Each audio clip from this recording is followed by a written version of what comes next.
Good morning and welcome to Valley Views. I'm your host, Glenn Edison. We're certainly glad to have you. And as always, we want to thank our sponsor of our program, BTC Fiber. And you can see this interview on BTC Fiber's YouTube page as well as their cable channel 18. We'd like to thank our sponsor, Needful Things General Store, just on Highway 127, just past the Bethel Church of Christ on the left. And go by and see what they have. You might find something you need, and you might find something you don't need, but just want anyway. So go ahead and go by and see Kim up there. I need to go check that out. I don't think I've ever been up there. That's a great place. Today we have with us David Carter, the Old Tar Woodworker. Yes, sir. And David, it's good to have you today. We appreciate you being with us. Glad to be here, Glenn. Thanks for having me. And first, let's do a little background on you. Mm-hmm. If people that don't know you, I know you're pretty well known around here, but some people may not know. I guess. Yeah. I know part of your background is you're a veteran. I am. And what service did you? In the Navy, almost 35 years. Wow, that long. Yes, sir. Wow, so you had some time there. Huh? Yes, sir. Yeah, I just retired about, actually would have been 2 years ago on the 21st, April 21st. Yeah, I knew it wasn't too long ago. Yeah.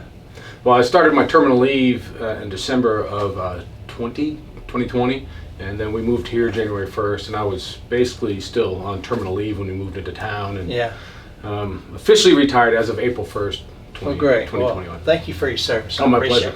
Appreciate that. My dad was in the Navy, and I have a lot of my brother and some other cousins are in the Navy. So it was a good career. Yeah. It was a good time, and both my boys are in the Navy now, so it's kind of the family business at this point. Yeah. But you just don't have control of the business, right? No. We won't go there. Yeah. But the military is a good thing. I mean, it still is. Yes. It has a lot of benefits to it that if you don't have to go to war, it's a lot of good benefits. True. And, your woodwork career. What got you started? Did you do this when you were younger, like in teenage years and younger? Well, my dad was a residential contractor, so I grew up working for him, and he did a lot of custom cabinetry, stuff like that, additions, remodeling. Yeah. And it was just kind of a bug with me. I'd find scraps of wood around his workshop, and I'd build things out of it. And as the years progressed, I learned more skills. I worked for my dad for several years in the business, so I learned a lot from him as I was growing up. But it wasn't until later in my Navy career that once I bought a house, and this is in Virginia, where we spent a good portion of my career. Had a workshop and started doing more and more projects. Yeah. And it's just for me it's therapy. Getting out of the workshop, making sawdust, or as we call it, man glitter, and creating stuff. Which is very therapeutic. And just over the years, I'd make things for friends, do small projects. I did a lot of DIY work around the house. Remodeling bathrooms, remodeling bedrooms, things like that. Building decks, for all kinds of stuff. So after I retired, from the Navy and moved here to Dunlap, the house that we bought up in the ridge there. Had a really nice workshop downstairs, a space for a workshop. So I reconstituted things and started building stuff, and I did a few volunteer projects. I built a pergola for the church for their vacation Bible school, and a couple other things. And people said, "Hey, why don't you see you can make some money out of this?" And well, yeah, sure, why not? Because at the time I was working full time for a mortgage company doing education stuff, on the VA home loan benefit, but have since been put on, kind of laid off because of the industry. Right. But it was about the same time I was ramping up the Old Tar Woodworker, and just picking up jobs here and there, and it's going pretty well. But it's just something I love to do, which makes it even better. It's not like a job when you really enjoy it. Right? Yeah. Well, I know a lot of people, like in your case with your creativity and stuff, like the box. Go ahead and show us the box, by the way. This is just a little something I threw together. I was working on some cabinets for a buddy of mine, and my wife, who's the outgoing president of the VFW auxiliary chapter, was complaining about their cash box that they had. So I said, let me throw something together. So I built a little box. I do laser engraving as well. So I do plaques and things like that. If Oh. people are interested, I can. Most of my stuff is available on my, at least images of it is on my website, www.theoldtar.com. And I'm also on Facebook, so if anybody's interested in seeing, what my plaques and other things look like, they can go there. And I think I do it for a very reasonable cost. But so I laser engraved the top of this. I think the folks on the camera can see that. Yeah. Laser engraved that, and just did all the inside work. Just something puts around the shop I put together pretty quickly. It's the smallest example I had of my work that I could bring in. And I did mention the laser engraving. This is just another example of That's pretty neat. using my logo, which was actually designed by my older sister. Oh yeah. Who is by trade a graphic designer, but has now she's in education, but had her design the logo for me, so I give her some credit. But it's just some of the things that I do and can do, and I tell people when they ask me what kind of woodworking I do, I said pretty much if it's made from wood, I'll give it a go. Yeah. Well, the thing about like you do the engraving there, a lot of people might think. I guess when they think of woodworking, they think of construction and houses built, Right. And they don't think about someone going into the shop and working on little specialty items. And Right. I know I've been to the farmers market where there's been a few people that out there with their flags and things they've done on woodworking and really neat stuff. Oh yeah. And you don't just go out there in an hour and put it together. Right. There's a lot to it. And most of my stuff it tends to be custom. That's why I consider myself a custom woodworker. Someone comes to me with, hey, I want to build this, or I want to have this particular type of cabinet for my garage or something like that. And then based upon kind of their wishes and desires, I turn it into reality. Yeah. That's I think kind of my forte. I don't do a lot of craft stuff, although I can. And maybe in the winter time, when in the down season, I'll do some more stuff like that. But I prefer to just work with it one-on-one with people to meet their needs. Well, it's creative, just like someone would be an artist or a writer or something. Right. You've got your own creativity in what you do, because not everybody can do that. True. I might could cut a 90-degree angle, but Well, it's funny you mentioned. One of my buddies, a guy I'm doing some stuff for now, came over the house a little while back, and he was just super frustrated because he couldn't cut a straight line on a board. Yeah. He said, "David, can you help me with this?" I said, "Yeah, man, no problem. Easy day. Yeah, we'll take care of it right away." So. I mean, because not everybody can do that. I mean, not everybody's got the talent. It's just like in writing. I can write. It just comes kind of natural to me. Everybody's got their But individual everybody has gifts. but like with woodworking, you just know what to do, and it just comes natural. Right. And then for some people, I think it's more natural than others. Like like we're talking about, everybody has their own gifts. Could I teach somebody how to cut a straight line? Very, very possibly. But for me, it's just part of the creativity part of it, I guess. Yeah, because you did the engraving there. That's pretty neat to do that. Yeah.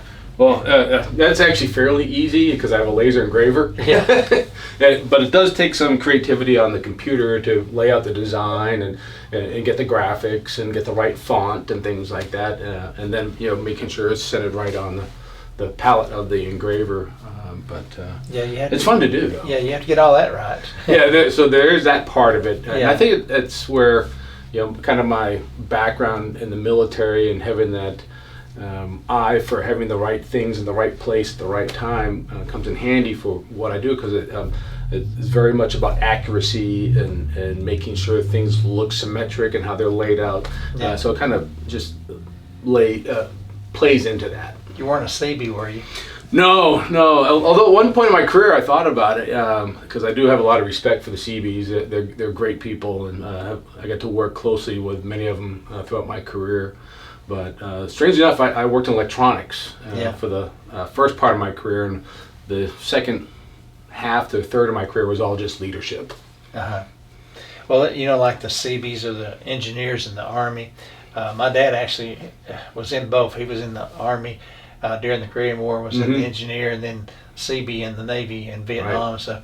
And they're the ones that go in and get everything ready for the group troops get in there. Yeah. And so they do a lot of work. They do. They're some of the hardest workers I know. And I have a huge appreciation for the not just the Navy Seabees, but all engineers throughout the branches, because each branch has their own version of them, but they are super hard workers. Yeah, they are, and that's why I was asking if that was part of your background. No. I don't know if I would do it as a post-Navy career if I did. Yeah. Well, in your woodworking, what is some of your favorite pieces to do? Is there a certain thing you like to do over others? I suppose it's creating something new. It's something what I really enjoy doing. The challenge of something that hasn't been done before, or something I haven't done before. I can do cabinets, I can do bookshelves, that's fairly standard work. But last year, I built my first cigar humidor, and not just talking small. I'm talking a cabinet-sized cigar humidor. Right. And the challenge of doing that and making sure it's sealed, and the humidification system and the wiring, and I really enjoyed that project, and that was a lot of fun. So I guess it's the new challenge I haven't tried before is the most fun part of what I do. Because you want to get it right, because you want people to like your work. Oh yeah. And but then the challenge is trying to get it right and trying to fix it. I'm sure there's been times you've done something and go, no, that ain't right. Well, that's the great thing about wood. You can reuse it. I have a very nice scrap bin of stuff that didn't turn out quite right. It may cost a few dollars to buy some more wood, but it's, as with a lot of different jobs, it's trial and error in some cases, but that's how you learn. Right? Oh, that didn't work out. When Edison invented the light bulb, he didn't say he had 1,000 failures. He had 1,000 ways not to make a light bulb, right? And the same thing in any kind of creative work. Some things just aren't going to turn out right, but others ooh. But on the other side of that coin, when you do something that's just comes out wow, it's hard. I'm not going to compare it to having children, but it's similar. It's I'm very proud of that. It's something I created. It's something that I put my time, energy, and effort into. And when it comes out just right, you're just all right, I nailed that one. Well, and even with a lot of the things you build, or anything you build, there's always something new on each piece to go, oh, I can do that way. Oh, yeah. You figure out a new way. And that's another good point, because no two things are ever identical, because in woodworking it's much like snowflakes, right? Snowflakes, there's no two identical snowflakes. Well, the same thing with woodworking, unless you got a big production line. When I'm talking small custom woodworking, everything's going to be a little different, which it adds to it, the specialty of it, the specialness of it, that everything I create is going to be a little different. Yeah. Well, I know back when my grandson had some chickens, he had bought and was trying to figure out how to do a coop, and you go to YouTube, and it amazes me the number of people, they build it all different ways, and everybody has their own little technique, and I was sitting there going, well, that's kind of neat, and I have to remember that, and then I watched something else, I thought, oh, that's different, and then you go from something that's kind of cheap to something really expensive. Yeah, and I do a bit of that as well. I'll go on, if someone wants something built, for instance, the pergola I built for the church, I just went online and looked at different versions of pergolas, and said, I like that, I like that, and I like that, and took a little bit of each, and made it my own. So it's, especially with the advent of the internet, you can get even more creative, because you learn other tips and tricks from others, and you can incorporate that into your work. So that's been very beneficial along the way. Oh, I'm sure it has, and it's like a learning tool, like in anything else. Instead of you going to college to learn this, you can learn it from others who've gone down that road. Oh yeah. And like you said, the internet now it's really amazing what you can learn. Yeah, and learn what not to do. Yeah. There's a bit of that out there too. I know I've watched some on rifles and things, and I have an AR-15, and I watched a lot of videos, and one guy was saying, here's what you do, here's what you don't do, here's what you need, here's what you don't need, or here's some things, and I learned a lot just sitting there going, oh, I didn't know that. you know. Yeah. So I guess that could be good for all of us, I guess. Yeah, that's the what I consider the good side of the internet. You know, Yeah. the way its original intention, was to share valuable and useful information. Not like, I'm not a big fan of TikTok, so it's No. the dumbing of America. You got a point there, because I've seen some. Anyway. Yeah. Well, now, roughly how long you been doing this? Well, like I said, I started out as a kid, just building stuff in my dad's workshop. The business I officially started back in November when I got my EIN and got my license here in the county and the city. But woodworking has been a part of my life for as long as I can remember. And you said you did some while you were in the Navy too, right? Oh yeah. Like I said, it was kind of my therapy, especially as I got more senior and had to deal with bigger problems. It was always kind of nice to go to the sanctuary of my workshop and not have to deal, not have to think about stuff at work, and I could just take some wood and create something nice out of it. I think it's just another reason why I like it so much. It's just because it is therapy for me. Yeah, and a lot of people don't understand that. I think if people would look for their therapy like that, find something that, even if it's just reading books. Yeah, follow your passions. Yeah, and just it takes takes your mind off of things. Right. Yeah. And with something like this, it's things that, I create stuff, but I can also do things for other people. Yeah. Like if someone needs some work done around the house, or there's a volunteer project to build some stairs for somebody, or anything along those lines. So it's not only something I do for me, it's something I can do for others, which is also therapeutic, and going out and helping people and being able to create something that is going to be beneficial to them. So really most of your work has been for others, hasn't it? Up until this point, well, even if you look at it, now I'm getting paid for it. I charge people for my labor now. But even when I do volunteer work, I guess either way you look at it, it's still for others. Now I get a little bit in return. Pleasure. Yeah. Well, at least I get paid enough to pay for my tool habit. Yeah. Well, which makes my wife happy. It's like, you need a new tool for what? Okay, whatever. Yeah, just pay for it. Well, and that's true too, because when you start looking at tools, I know my wife sometimes gets on to me and says, "You need another what?" And I said, well, I used to say that a project wasn't worth starting unless it involved a new tool. But now I have a pretty well outfitted workshop, so that's not as true these days. But I'm always looking for the bigger, better. I've got a pretty good one. And in woodworking, it takes a lot of specialty tools, not just your average drill or saw. Right. I mean, it takes some specialty saws and specialty blades and various things. And I have lots of little bits and pieces of things that I use for, like if I'm drilling holes on hinges, you use self-centering drill bits, which are a special type of drill bit, or if I'm doing mortising, for a hinge or something. There's a lot of little things that even that you need multiples of. Like I have small handheld routers that I've got 3 of. But if I'm doing multiple items, like if I'm doing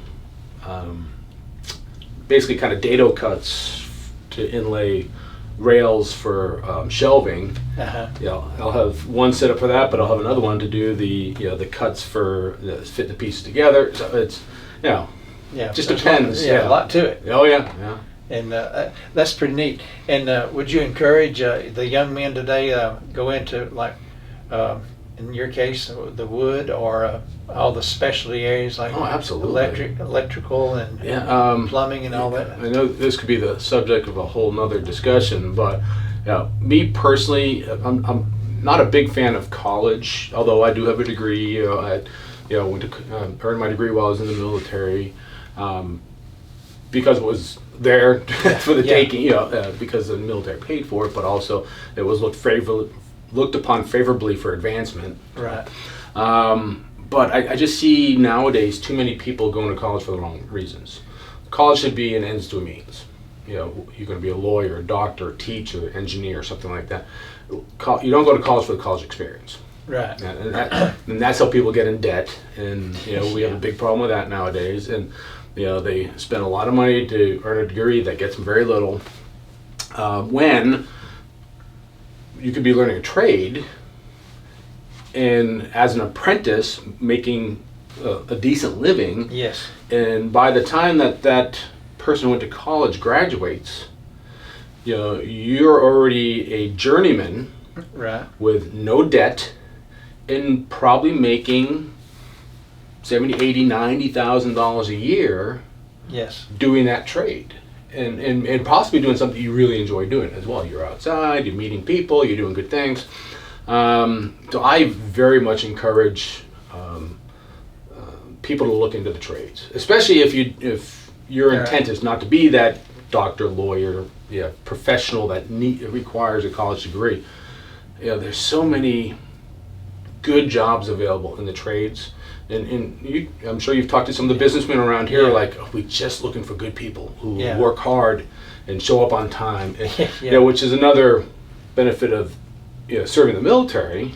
You learn a lot of discipline. Right. So go join the military for 4 years, learn a skill in the military. Yes. And then you can go in the trades as well after that, and still have that background. There's so many opportunities for young people today.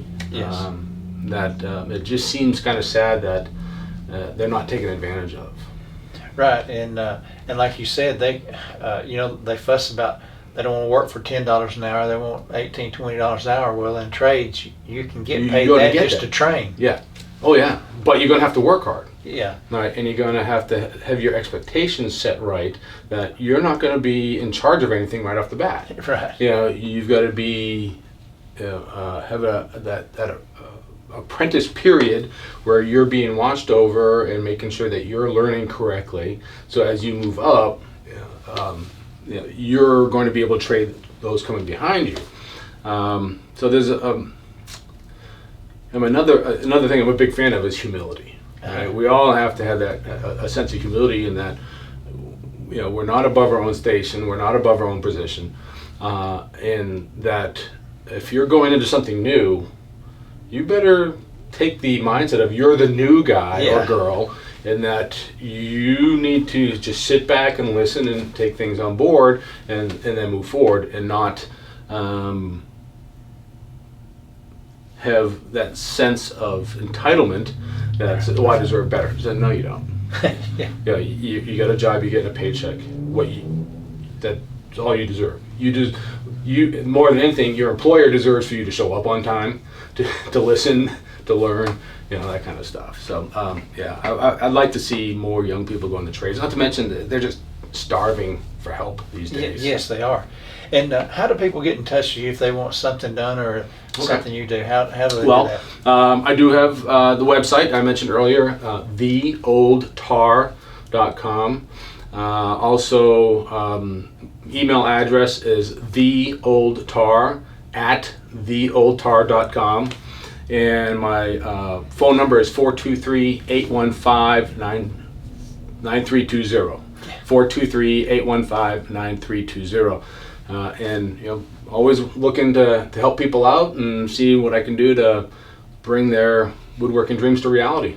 And they can go to your website or your Facebook page to see things you've done? Yes, I post. I mainly use those media to post images of my projects and things that I've done. So it gives them a really good idea of some of the stuff I can do. Like I mentioned, all the way from just making custom-made plaques and I use local wood too. I go up to the Mennonites and pick up my wood for very good prices. So I make it out of local wood from scratch, all the way up to custom cabinetry or bookshelves, cases, things like that. Or I'll even do projects like handyman type of stuff, putting in a set of stairs or framing a door. If it involves wood, I'll do it. you have that mindset for it, right? Oh yeah, yeah. I just enjoy making things. Well, good.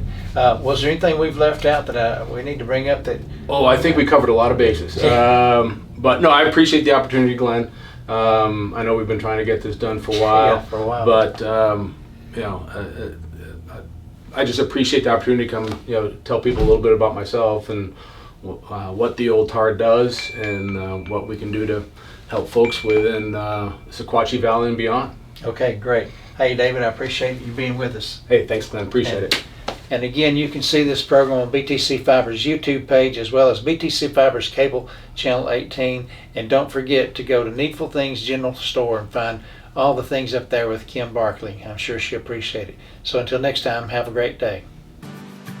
Hey everybody, this is Glenn Edison from Valley Views. We appreciate you watching our shows, and we would like for you to like, share, and follow us on Facebook, as well as like and subscribe to our YouTube page.